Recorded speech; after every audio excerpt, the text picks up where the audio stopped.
जय हिंद, नमस्कार। मैं अंबर जैदी स्वागत करती हूँ आप सबका एक बार फिर से हमारे आज के कार्यक्रम में।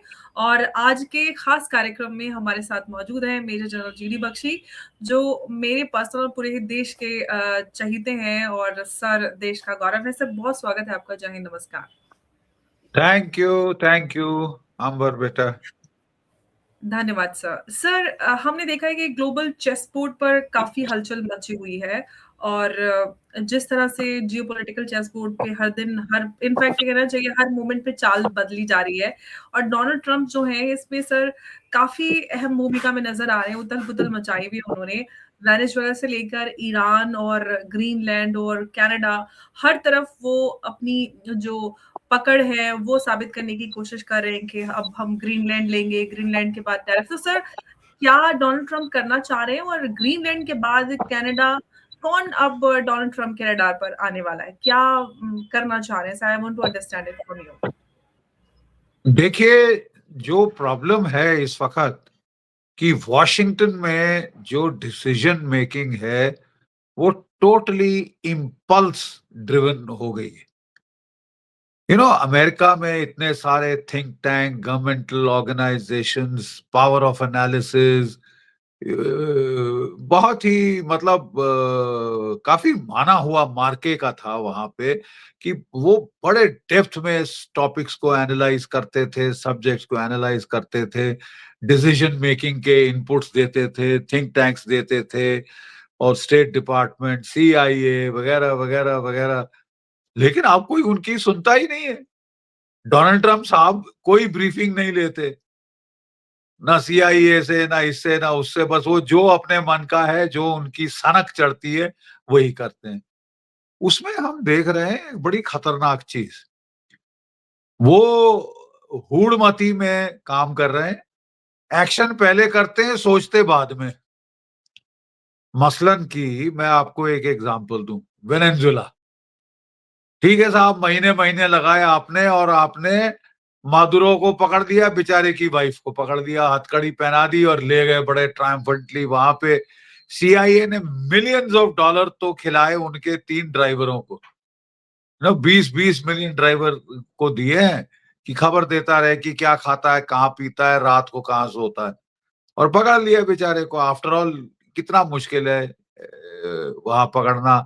एयर डिफेंसेस सप्रेस कर दिए, जो लोग जिन्होंने लड़ना था उनको खरीद लिया। अब बिकाऊ लोग इतने ज्यादा हैं कि कोई खास स्ट्रगल रेजिस्टेंस पुट नहीं हुआ। अच्छा, अब एक और बात है, वेनेजुएला अमेरिका के पिछवाड़े में है, और हम देख रहे हैं कि रशिया, चाइना, अमेरिका, ये जो 3 महाशक्तियां हैं इस वक्त ग्लोबल लेवल पर, उनमें एक आपसी समन्वय हो गया है, एक साठगांठ हो गई है कि भाई मेरा बैकयार्ड मेरा, उसमें तू नहीं आएगा और मैं तेरे जगह जाके उंगल नहीं दूंगा। ठीक है, इसके चलते वेनेजुएला बिल्कुल अमेरिका के बैकयार्ड में है।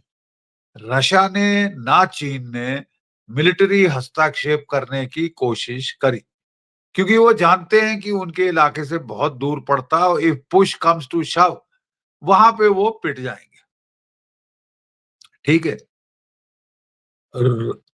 अच्छा, अब इसका कन्वर्स देखिए, अमेरिका ने भी बिल्कुल क्लियर कर दिया है रशिया को कि भाई हम ईस्ट यूरोप में नहीं आएंगे। कोई बूट्स ऑन द ग्राउंड उन्होंने नहीं डाले यूक्रेन में। वहां वो नो फ्लाई जोन था, वो भी नहीं किया था, नो फ्लाई जोन भी नहीं किया उन्होंने। और रशिया को वहां पे फ्री हैंड है।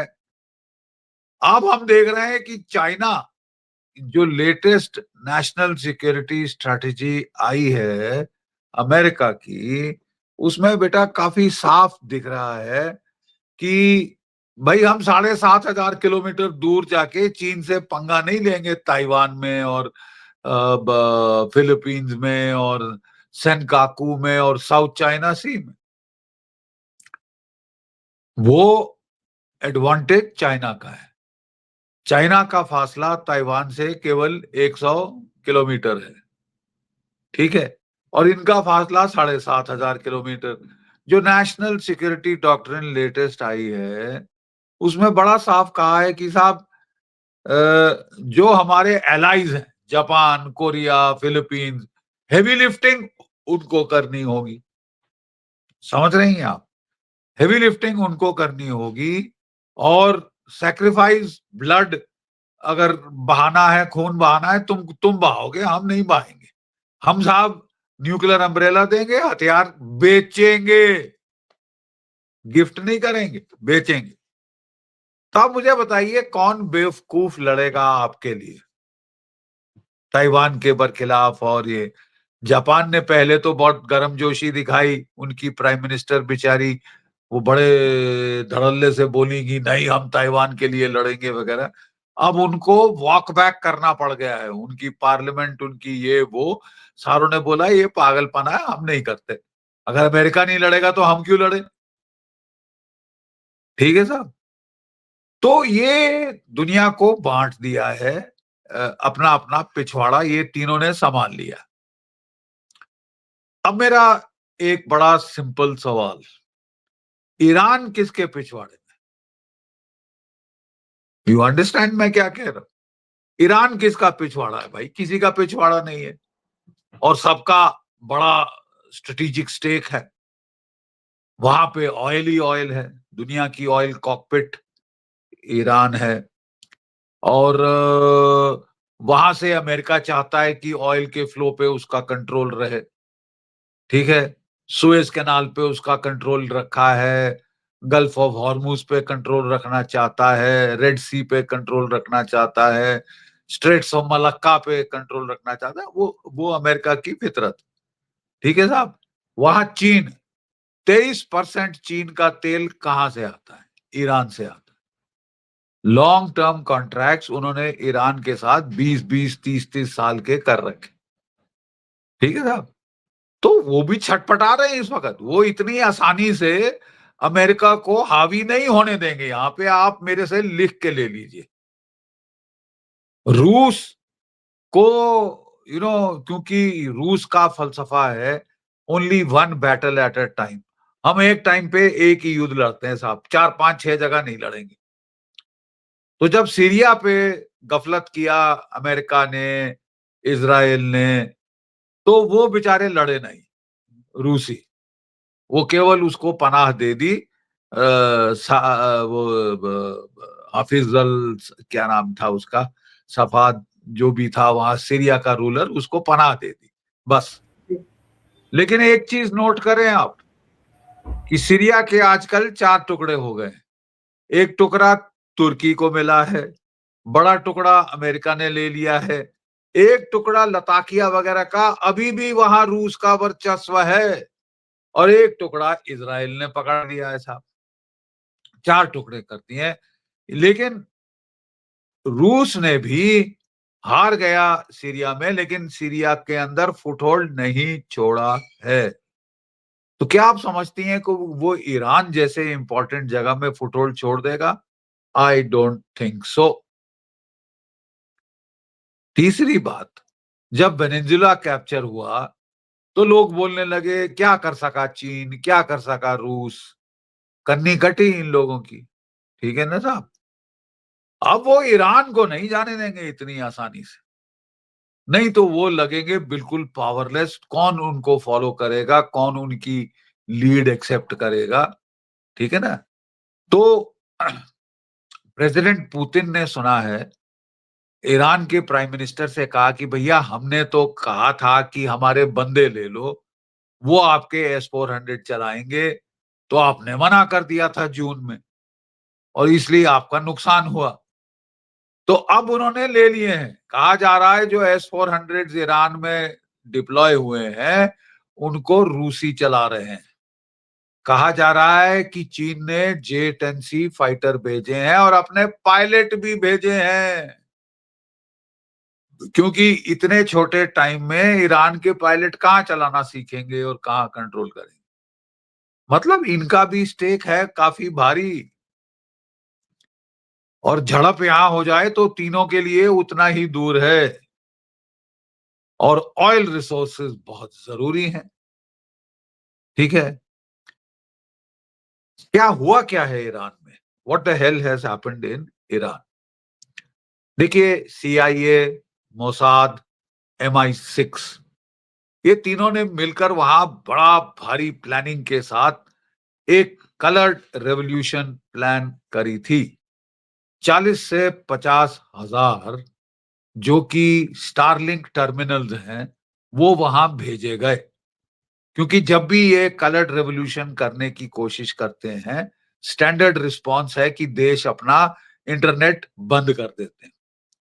तो इंटरनेट को चालू रखने के लिए इन्होंने 40 से 50 हजार स्टारलिंक टर्मिनल भेजे। आप अंदाज लगा सकती हैं अंबेर की कितनी प्लानिंग के साथ ये चीज की गई। 40 से 50 हजार स्टारलिंक टर्मिनल इन्फिल्ट्रेट किए ईरान के अंदर। लेकिन अब जो चीनी हैं, जो रशियंस हैं, वो भी ये अमेरिकन प्लेबुक समझ गए। कहा जाता है कि चीन ने अपने टेक्नीशियंस भेजे, इलेक्ट्रॉनिक वॉरफेयर इक्विपमेंट भेजा और तमाम स्टारलिंक जैम कर दिए। ठीक है, ईरान ने अपना इंटरनेट बंद कर दिया, टोटल इंटरनेट का जैम हो गया। इंटरनेट के बगैर ये बगावत करा नहीं सकते इतने पैमाने पे, जैसे ये इन्होंने बांग्लादेश में किया है, नेपाल में किया है, श्रीलंका में किया, लद्दाख में कोशिश कर रहे थे। ठीक है, तो साहब ये जो है, पहले तो यहाँ पे इनको प्रॉब्लम हुई, फिर कोई 300 कुर्द लड़ाके, उनके जो फाइटर्स थे वो इन्फिल्ट्रेट कर रहे थे ईरान के अंदर। तुर्की ने ईरान को टिप ऑफ कर दिया कि भाई ये आ रहे हैं। ईरान ने सारे मार डाले बॉर्डर पे। इजराइल ज्यादातर इस्तेमाल कर रहा था तुर्की के लोगों को ईरान के अंदर, और जो कि अफगान रिफ्यूजीज हैं उनको खूब पैसे खिला के इस्तेमाल किया जा रहा था। साउथ साइड से पाकिस्तान, अमेरिका ने दबाव डाला है पाकिस्तान पे। पाकिस्तान एकमात्र इस्लामिक मुल्क है जो कि अमेरिका की फॉलोइंग कर रहा है इस वक्त, और ईरान के बरखिलाफ वो जो सिस्तान बलूचिस्तान के जो सुन्नी मुसलमान हैं उनको खूब सारे हथियार अमेरिकन से आए हैं और पाकिस्तान की SSG ने सप्लाई किए और काफी सारे पकड़े गए बुशेहर में, इस इलाके में। वो कह रहे कोई 60,000 तो उन्होंने राइफलें शाइफलें AK-47 वगैरह हथियार पकड़े जो पाकिस्तान ने भिजवाए थे।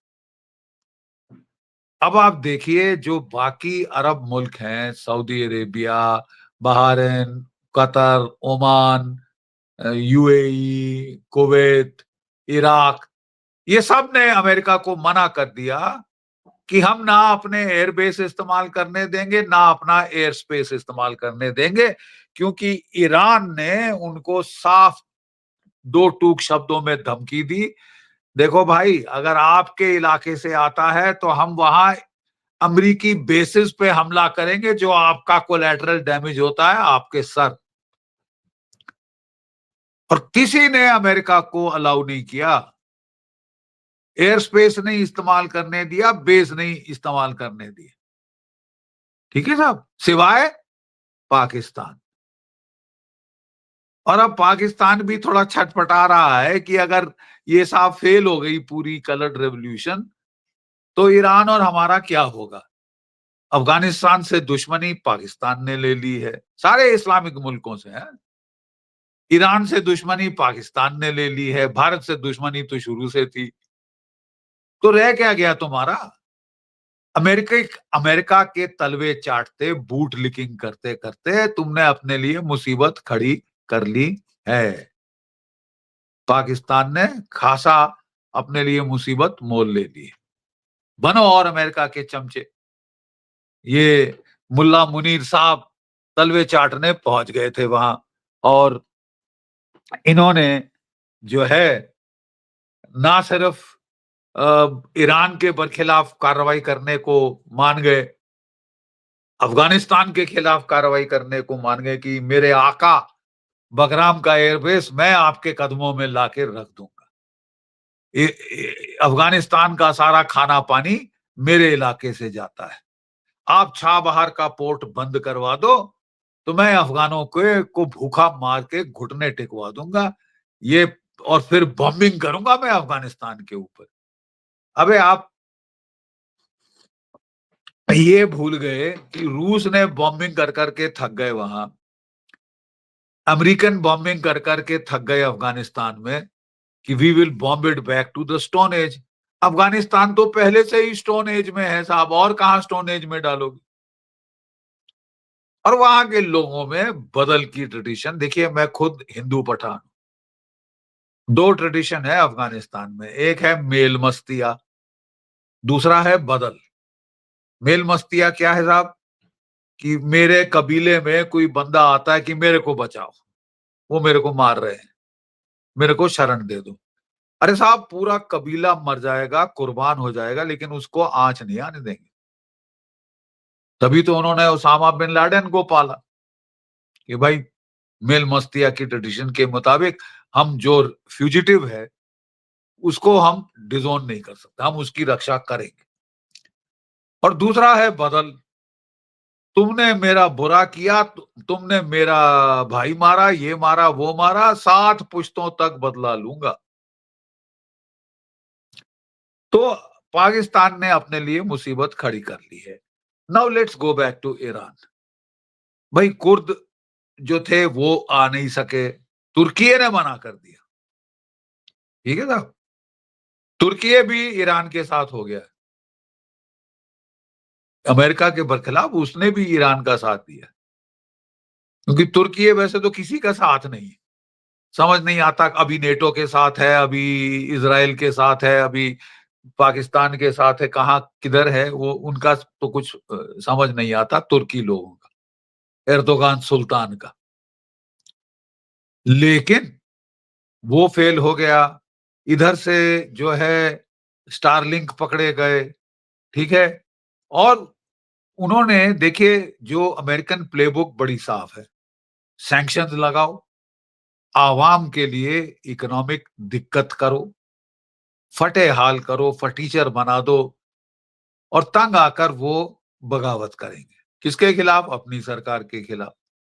यही बगावत आपने होते देखी है, ये सैंक्शन पे सैंक्शन ईरान पे लगाए, उनके रियाल खरीद खरीद के उनके रियाल की कीमत तोड़ दी साहब। $1 is equal to 1.5 lakh rial हो गया, तबाही मच गई साहब ईरान के अंदर। लेकिन ईरान ने भी बड़ी अकलमंदी से काम किया। पेजेश्कियान साहब जो प्राइम मिनिस्टर हैं, उन्होंने कहा साहब हम समझते हैं आपकी, हमारे आवाम की प्रॉब्लम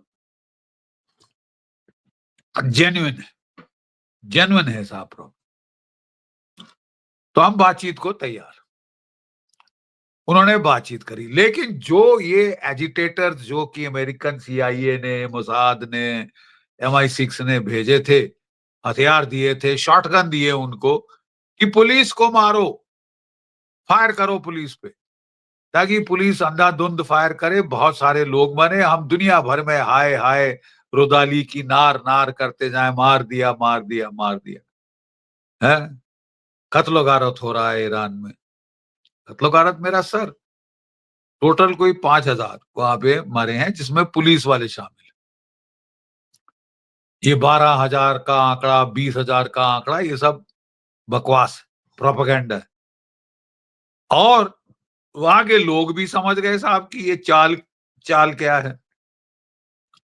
तीसरी चीज, जून में जब इजराइल ने हमला किया था, तो उनके जो एजेंट थे वहां पे, वो खुले में आ गए, और पूरा का पूरा काफी सारा जो ईरान इजराइल का स्पाई नेटवर्क है, वो उखाड़ दिया जा चुका है, क्योंकि उनको भी फिर 6-8 महीने मिल गए, किसने क्या किया, कौन कहां से आया था, बैक बेयरिंग तो ली जा सकती है ना। तो बहुत सारे जो ईरानी इजरायली एजेंट थे, ईरान के लोगों ने, ईरान की IRGC ने और पुलिस वगैरह ने मार डाले, काफी डिसरप्शन हुआ है। इसके चलते साहब ये जो कलर्ड रेवोल्यूशन है, तकरीबन फेल हो गई, और ईरान के लोग, कोई 3 मिलियन ईरान के लोग सड़कों पे आए, अपनी लीडरशिप के सपोर्ट में। डेमोन्स्ट्रेशन विरोध में हुई, अमेरिका के और इजराइल के और कि भाई हम अपनी सरकार के साथ हैं, ये प्रदर्शन किया लोगों ने आके। तो काफी हद तक ये कलर्ड रेवोल्यूशन टाए टाए फिस हो गई। जी। तो इनका प्लान सर, था, सॉरी जब हाँ मैं बोलिए। आपसे प्लान ये पूछने जा रही हूँ कि इनका प्लान क्या है, आखिर डोनाल्ड ट्रंप क्या अचीव करना चाह रहे हैं? बिल्कुल, बिल्कुल। तो मैं बैकग्राउंड दे रहा था कि हुआ क्या है, देन वील गो टू आगे क्या होने वाला है फेज 2 में। तो मैं कह रहा था कि प्लान ये था कि साहब गदर मचेगा, उपद्रव होगा, काया पलट हो जाएगी, रिजीम चेंज कर देंगे लोग ही, और फिर हम लास्ट में बॉम्बिंग करेंगे, आईआरजीसी के कमांडर मार देंगे, जो खोमैनी साहब हैं, क्या नाम है, अब आयतुल्लाह खामेनेई। खामेनाई साहब हैं, उनको मार डालेंगे, ये है वो है, और शाह ऑफ ईरान के बेटे को वहां पे इंस्टॉल कर देंगे। कहा जा रहा है कि अटैक शुरू भी हो गया था। आपने सुना होगा कि ईरान ने एकदम से नो फ्लाई जोन डिक्लेयर किया, सब फ्लाइट्स बंद कर दी, और कहा जा रहा है कि उस वक्त अमेरिका के अटैक शुरू हुए थे और 2 F-35 मार गिराए रूस के S-400 ने, और चौंक गए अमेरिकन। इजराइल ने उनको बोला अभी मत जाओ, अभी मत जाओ भाई, अभी ये आईआरजीसी का कुछ नहीं बिगड़ा, मिसाइल्स का कुछ नहीं बिगड़ा, फौज बिल्कुल कायम है और अपने खमैनी साहब के पीछे खड़ी।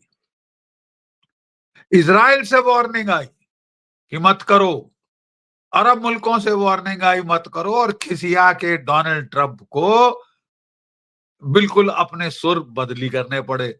वो तो भंगड़ा कर रहे थे कि मैं मार दूंगा, काट दूंगा, मैंने काया पलट करी है वेनेजुला में, यहाँ ईरान का तख्ता पलटूंगा, ये करूंगा, वो करूंगा। अब भीगी बिल्ली की तरह नहीं नहीं, उन्होंने कहा है किसी को फांसी पे नहीं लटकाएंगे 800 लोगों को, तो मैंने उनको छोड़ दिया है। अरे सिरस्वा छोड़ दिया है। चीन ने कहा जा रहा है J-10C फाइटर जेट भेजे हैं पायलट्स के साथ। रूस का कहा जा रहा है कि S-400 उनके टेक्नीशियन चला रहे हैं, जो कि पहले जून में नहीं हुआ था, और उसके चलते काया पलट हो गई।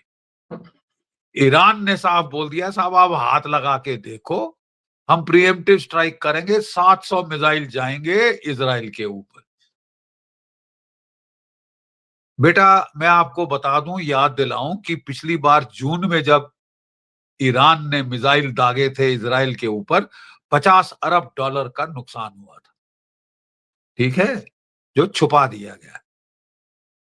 और इजराइल के पास कोई ऐसी डिफेंस शील्ड नहीं है जो कि हाइपरसोनिक मिसाइल को रोक सके, फतेह 2 को रोक सके, और किंजाल इंजाल जो है उनको कोई रोक सके, कोई नहीं शील्ड।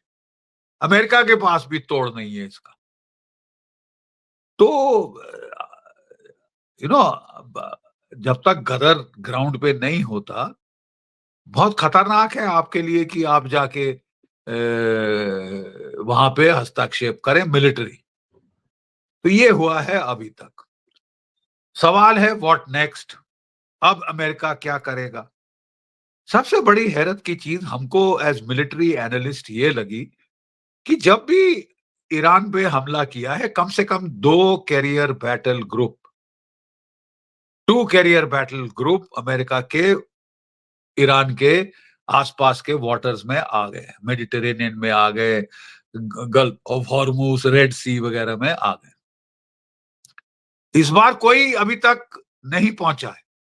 अब जो है इब्राहिम लिंकन साउथ चाइना सी से वहां हरकत शुरू कर दी है ईरान की तरफ, और थियोडोर रूजवेल्ट भी शायद आएगा, तो 2 कैरियर बैटल ग्रुप आ जाएंगे। कहा जा रहा है कि अमेरिका के chairman joint chiefs of staff ने, जो डोनाल्ड ट्रंप साहब हैं, उनको कहा है कि साहब वो सब ठीक है आप जो कह रहे हैं, लेकिन हमारा पहला प्लान था कि बगावत होगी, इतनी बड़ी बगावत होगी कि अपने आप तख्ता पलट हो जाएगा, हम केवल कूद इगरा करेंगे। यानी लास्ट में जाके बॉम्बिंग का नाटक करेंगे और सब वाहवाही होगी कि अमेरिका ने कराया, अमेरिका ने कराया, कि हम चौधरी हैं, खिट्टे के, दुनिया के। लेकिन साहब वो तो फेल हो गया। इसलिए मेरा आपको सुझाव है कि अगर आप फिर भी करना चाहते हैं, क्योंकि मैं भी समझता हूँ कि आपकी मिड टर्म इलेक्शन आ रही है और मिड टर्म इलेक्शन के पहले आपकी कन्नी कटी, तो फिर तो आपका साहब काया-पलट हो जाएगा। ठीक है? बुरे हाल होंगे इलेक्शन में। तो आप मुझे थोड़ा टाइम दें ताकि मैं फ़ोर्स लेवल इकट्ठा करूँ और फ़ोर्स लेवल इकट्ठा करके भी हम मार कर सकते हैं। और तब भी अब वो प्राइवेट ब्रीफिंग्स में क्या बताया गया है, देखिए मेरा कहना है जितना मर्ज़ी फ़ोर्स लेवल ले आए अमेरिका, एक हद से ज़्यादा वो ला नहीं सकता। साउथ चाइना सी पूरा खाली नहीं कर सकता, नहीं तो कहीं चीन चढ़ बैठे ताइवान पे तो आप खाली कर रहे हैं, तो वो भी तो फ़ायदा उठा सकता है। एक आप ही हैं थोड़ी ना जो कि दुनिया भर में फ़ायदे उठा रहे हैं औरों की दिक्कतों के, ठीक है? तो एक तो वो है, फिर मिसाइल्स का क्या होगा? हाइपरसोनिक मिसाइल अमेरिका भी नहीं रोक सकता। अमेरिका के जो एयरक्राफ्ट कैरियर्स अगर नैरो वाटर्स में आ जाएँ, जैसे गल्फ ऑफ हॉर्मेज़, रेड सी, तो मैन्यूवरिंग मुश्किल होती है। और ईरान के हाइपरसोनिक मिसाइल तुम्हारे दोनों के दोनों कैरियर डुबो सकते हैं। और एक भी कैरियर गया तो लेने के देने पड़ जाएँगे, दुनिया भर में कन्नी कट जाएगी आपकी बुरी तरह से। ठीक है साहब? तो इसके चलते एक तो वो कह रहे हैं कि साहब ताकत बढ़ानी पड़ेगी, B-2 बॉम्बर लाने पड़ेंगे, ये करना पड़ेगा, वो करना पड़ेगा। इलेक्ट्रॉनिक काउंटर मेजर्स बड़े ज़बरदस्त लाने पड़ेंगे, हैं? काफ़ी चीज़ें करनी पड़ेंगी वहाँ पे। और तब तक थोड़े और हथियार भेजने होंगे ईरान में कि बगावत को फिर से जिनाने की कोशिश की जाए, जो कि हम देख रहे हैं। ठीक है? उसके बाद भी ईरान अगर 700 मिसाइल दाग दे इज़राइल पे, तो इज़राइल को बड़ा नुकसान होगा। सुना जा रहा है कि ऐसी सिनेरियो से डील करने के लिए ईरान ने न्यूक्लियर टेस्ट किया है दिमोना के पास। वहां से एक अर्थक्वेक की खबर आई थी जो आपने भी सुनी होगी। ठीक है बिटिया? आपने भी सुनी होगी वो खबर कि 4 रिश्तर स्केल का अर्थक्वेक आया डिमोना के पास। वो इज़राइल का न्यूक्लियर टेस्ट था। क्या इज़राइल हिमाकत करेगा न्यूक्लियर बॉम्ब फेंकने की ईरान के ऊपर? एक सोच है, कहा जा रहा है, बातचीत चल रही है इज़राइल में कि जैसे अमेरिका ने न्यूक्लियर बॉम्ब छोड़कर जापान की तबाही कर दी थी, लड़ाई खत्म करा दी थी। तो अगर इज़राइल के पास कोई 250 के करीब न्यूक्लियर बॉम्ब्स हैं, अगर वो 1-2 दाग दे तो ईरान घुटने टेक देगा जापान जैसे। लेकिन बड़ा फ़र्क है। वर्ल्ड वॉर 2 में केवल यूनाइटेड स्टेट्स के पास, एक देश के पास न्यूक्लियर बॉम्ब थे और किसी के पास नहीं थे। ना जर्मनी, ना रूस, ना जापान, ना कोई और। ठीक है? आज के दिन 9 देशों के पास न्यूक्लियर बॉम्ब हैं, जिसमें शामिल रूस, चीन, नॉर्थ कोरिया। क्या आप समझते हैं कि वो इज़राइल को बॉम्ब फायर करके चुपचाप बैठेंगे? हाथ पे हाथ धरे? सबसे सनकी है नॉर्थ कोरिया का किम जोंग उन। वो दाग दे इज़राइल पे मिसाइल तो क्या होगा साहब, इतना छोटा-सा इज़राइल है, ये बड़ी खतरनाक चीज़ होगी इज़राइल के लिए। और मैं नहीं सुझाव दूँगा उनको कि वो ऐसा करें। दोस्त हैं हमारे, हमारी मदद पे आते हैं, तो मैं तो नहीं सुझाव दूँगा कि साहब ऐसी गलती मत करना, नहीं तो अंजाम बहुत बुरा हो सकता है।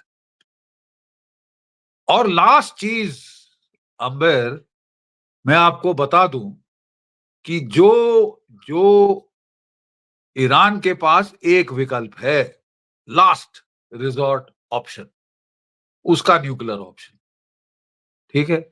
उसका न्यूक्लियर ऑप्शन क्या मतलब, नॉर्थ कोरिया, रूस, चीन टेक्निकल मदद देके बोले ठीक है तेरे पे बॉम्ब की थ्रेट है, तू भी बॉम्ब ले। अब देखते हैं कौन चलाता है।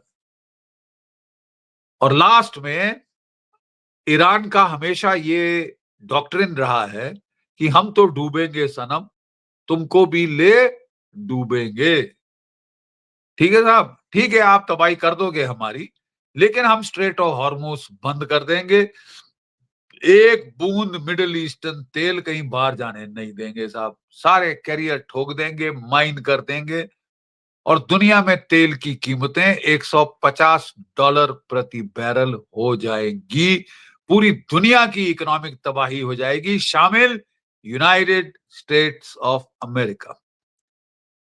तो मुझे उम्मीद है कि डोनाल्ड ट्रंप साहब का पेशेंस नहीं है लंबी लंबी ब्रीफिंग सुनने का, और मुझे पूर्ण विश्वास है कि उनके जो chairman joint chiefs of staff हैं, CIA है, वो उनको सही ब्रीफ करेंगे, बशर्ते कि वो सुने ब्रीफिंग। अगर वो ब्रीफिंग सुने बिना सनक पे काम करेंगे, इंपल्स पे काम करेंगे, जो हम देख रहे हैं, वेनेजुला में घुस गए, मादुरो को निकल लाया, व्हाट नेक्स्ट? कोई प्लान नहीं है। आप तेल कैसे निकालोगे वेनेजुला का जब तक आप बूट्स ऑन द ग्राउंड नहीं डालते? ऑयल कंपनीज ने जाने से मना कर दिया है कि साहब हमें सिक्योरिटी कौन देगा। सिक्योरिटी के लिए अमेरिका की फौजें जाएंगी, वहां के गुरिल्ला ग्रुप्स तैयार बैठे हैं, तुम आओ तो बेटा, जंगल में तुम्हें वही वियतनाम कर देंगे। अच्छे खासे बॉडी बैग्स जाएंगे, फिर देखना कौन सी मिड टर्म इलेक्शन जीतते हैं डोनाल्ड ट्रंप। ठीक है साहब, ये बगैर सोचे स्टेप 2 स्टेप 3 सोचे हुड़मती में काम करते हैं, इंपल्स पे काम कर रहे, डेरिंग डू पे काम कर रहे, और दुनिया को डराना चाहते हैं कि साहब मैं अनप्रिडिक्टेबल हूं, मैं ये हूं, मैं कहीं पे भी चढ़ जाऊंगा। जी। आज वेनेजुला लिया है, कल आपको क्यूबा जो लूंगा, परसों Gaza Colombia board of peace बनाया है बेटा। उसमें भी जी Gaza sorry board of amber, peace जी गाजा बोर्ड ऑफ पीस का जो इनविटेशन उन्होंने सभी देशों को दिया है, फ्रांस ने मना कर दिया है, तो मैक्रोन को कह रहे हैं कि भाई 200% टैरिफ का सामना करना पड़ेगा अगर कोई ज्वाइन नहीं करेगा जिनको इनविटेशन है। तो मतलब यहाँ पे भी जबरदस्ती चल रही है। और मतलब सर ये मैं तो थोड़े बात ये समझना चाहती हूँ सर, ये बोर्ड ऑफ पीस बनाने का मकसद क्या है? क्या कोई पैरेलल बॉडी क्रिएट करना चाह रहे हैं? क्या करना चाह रहे देखिए, हैं ट्रम्प? ये तो पहले तो बताना चाहते हैं कि UN इज यूजलेस, कि मैं इसको पैसे देने बंद कर दूंगा, मैं चलाऊंगा दुनिया, UN नहीं चलाएगा। ठीक है साहब, सारी शांति के पीस टॉक्स वगैरह सब UN कराता था, और पीस कीपिंग UN कराता था। अगर इन्होंने कह दिया है कि UN को तो मैं बेकार सिद्ध कर दिया, मैं अपना बोर्ड ऑफ पीस बनाऊंगा। ये हैं बिल्डर माफिया वाले। ठीक है, बिल्डिंग के सिवाय इनको कुछ और सूझता नहीं है। गाजा गए तो बोला यहाँ रिवेरा बड़ा अच्छा बन सकता है, और अपने बेटे को कुशनर उशनर को लगा के, सन इन लॉ को लगा के, ये वहां पे एक गाजा का वो क्या कहते हैं रिवेरा बनाना चाहते हैं, बड़ा सुंदर रिवेरा। और पहले प्लान ये था कि पाकिस्तान 30,000 की फौज भेज के हमास को डिजार्म करेगा। वो तो इजराइल ने मना कर दिया, तो पाकिस्तान बच गया, नहीं तो उसके कान से पकड़ के उसको वो ले आते वहां मुल्ला मुनीर, जो बड़ा उचक उचक कि मैं आपके बाप का नौकर, खानदानी पुश्तैनी गुलाम है। शर्म नहीं आई इसको भी, वाहियात आदमी को। साउथ एशियंस की ये नाक कटा रहा है, अभी भी ये कॉलोनियलिज्म के जमाने में बैठा हुआ है मुल्ला मुनीर, कि अंग्रेज खुश हो गया मेरे से, वाह वाह कर दी, 7वें आसमान पे सर चढ़ गया तेरा, मुसीबत तेरे पे आएगी, आनी शुरू हो गई। ठीक है साहब, तो कहना मैं ये चाहता हूं कि क्या अमेरिका ने थिंक थ्रू किया नहीं है? ये जो आप गाजा का पीस बोर्ड बता रही हैं, ये सब बकवास है। ये लोगों को इन्वॉल्व करना चाहते हैं कि तुम भी पैसे बनाओ, मैं भी पैसे बनाऊंगा। पैसे बनाने के सिवाय आपको और कुछ सूझता नहीं है। अब ऐसे पे थोड़ी ना दुनिया चलेगी साहब। जियो पॉलिटिक्स आपके पैसे बनाने पे थोड़ी ना चलेगा, वो तो कॉन्फ्लिक्ट ऑफ इंटरेस्ट पैदा करेगा। वो तो कॉन्फ्लिक्ट, नोबेल पीस प्राइज मेरे को नहीं दिया, छोटे बच्चे जैसे ये तो सटे आ गए कि वो जो मार्चो दो जो भी थी वो गधी, तू अपना peace prize, Nobel peace prize मेरे को दे दे। कमाल है यार, ये तो छोटे बच्चे भी ऐसा नहीं करते, मेरे को दे मेरे को दे, उसका नोबेल पीस प्राइज छीन के अपने दफ्तर में टांग रहे हैं। ये आदमी सटिया गया है, और इतनी बड़ी ताकत के टॉप लीडरशिप का सटिया जाना खतरनाक है दुनिया के लिए। बिल्कुल साहब। और इसीलिए दुनिया अब बैंड वैगन कर रही है, इकट्ठी हो रही है कि थोड़ी अंकुश लगाया जाए। ये जी। पागल हाथी की तरह जो bull in a China shop, इधर तोड़ उधर तोड़ इधर तोड़ कर रहे, बगैर सोचे समझे। ये बहुत खतरनाक है दुनिया के लिए, विश्व शांति के लिए, सिक्योरिटी के लिए। इसलिए रशिया और चीन तो इकट्ठे हो गए, अब भारत को भी उनके साथ मिल जाना चाहिए पूर्ण रूप से, बिल्कुल क्योंकि ये सर। आदमी सटिया गया है, 500% हम पे टैरिफ लगाने की बात कर रहा है। अब आपको जी, और क्या चाहिए? फिर बिल्कुल। भी हमारे देश में एक तबका है कि हमारी पुरानी मोहब्बत थी अमेरिका के साथ, भाड़ में गए तुम और तुम्हारी मोहब्बत। नहीं नहीं, साफ बात है। बिल्कुल। तुमको समझ नहीं आ रहा कि ये शादी टूट चुकी है, फिर भी आप उसमें फंसे हुए हैं। नहीं साहब, कल हम मोहब्बत फिर से हो जाएगी, फिर से चिटी चिटी बैंग बैंग हो जाएगा। अरे कमाल है, बकवास है। अमेरिका का शत्रु बोध हो गया है, साफ जी, दुश्मनाई आपके खिलाफ दिखा दी है। अब तलवे चाटने की कोशिश भी मत करना, केवल बिल्कुल, अपनी इज्जत गवाओगे। और अंततः बिल्कुल वही सही। करना पड़ेगा जो हम कह रहे हैं। ये शत्रु बिल्कुल बोध सही। हो गया है। रशिया, इंडिया, चाइना, ब्रिक्स को स्ट्रांग करिए ताकि ऐसी मनमानी का ऑपोजिशन मिले। जय भारत, जय हिंद। जय हिंद, बहुत धन्यवाद सर। नमस्कार। Thank you, thank you. Thank you so much.